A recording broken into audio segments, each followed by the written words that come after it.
Hi friends, welcome to this week's How To Tuesday. Okay, first of all, thank you so much for being here. If you like what you're seeing and you're enjoying How To Tuesdays, please like and subscribe and click the magical bell so that you know when my next video drops every Tuesday. And if you are someone who prefers real-time, full-length, ad-free, fully instructed videos, those are over on my Patreon channel, and I would be super duper happy if you went and checked it out and joined us over there. Because not only are you supporting me, but you're giving me the opportunity to get to know you better, as well as you supporting me and allowing me to continue doing what I love to do. So I would be super grateful if you went and checked it out. Okay, today's project is we are going to do watercolor, but I'm only going to use, this is my Prima Complexion palette, and I'm only going to use the black in this palette right here. This is my beautiful, well-loved Prima Complexion palette. I use it for everything. It's for portrait work, but I use it for everything. And I'm also gonna have, I also have my Golden Black Gesso Opaque Acrylic Primer. I like this one a lot because it's really black, but it also dries matte. It does not dry shiny, and that's my fave. And I also really love working with these type of bottles because you can just take the cap off and work out of the cap as opposed to wasting paint and pouring and stuff. I love that. I've also grabbed a few different watercolor brushes. I have a 10, an 8, and a 6. And then I have some acrylic brushes, just different sizes. This is a 1.5. These, it just, you know, they're never standard. They're not standard. So I could tell you what size it is, but it, you know, for another brand, it could be a complete 1.5, could be something completely different. This is a 6. This is a mystery.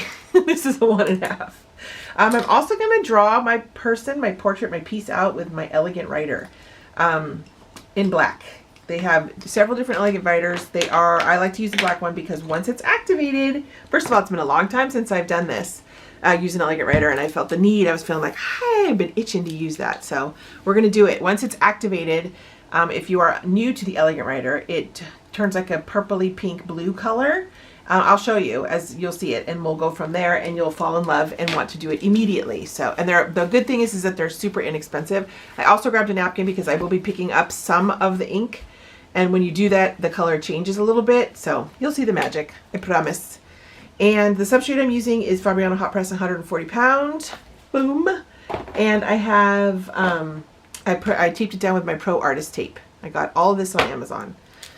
I believe everything here I've gotten on Amazon. And then I grabbed my black and white General's charcoal because they're my staples and I always have them close.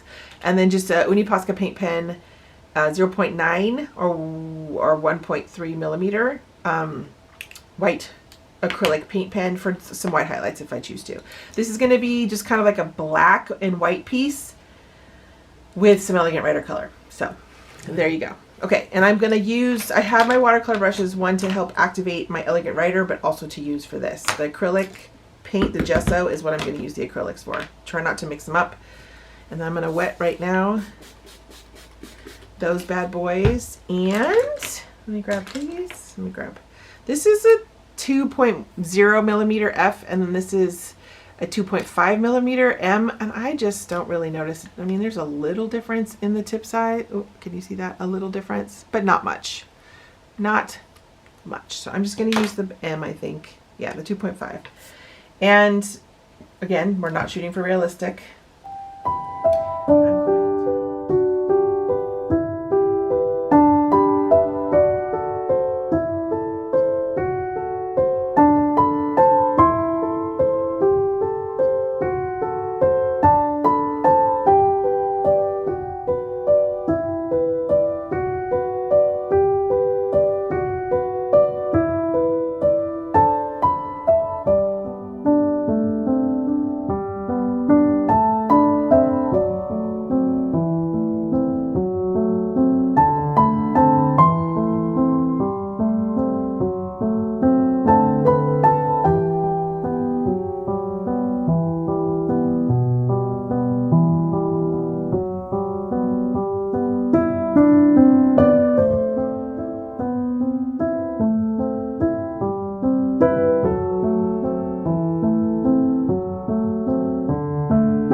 you.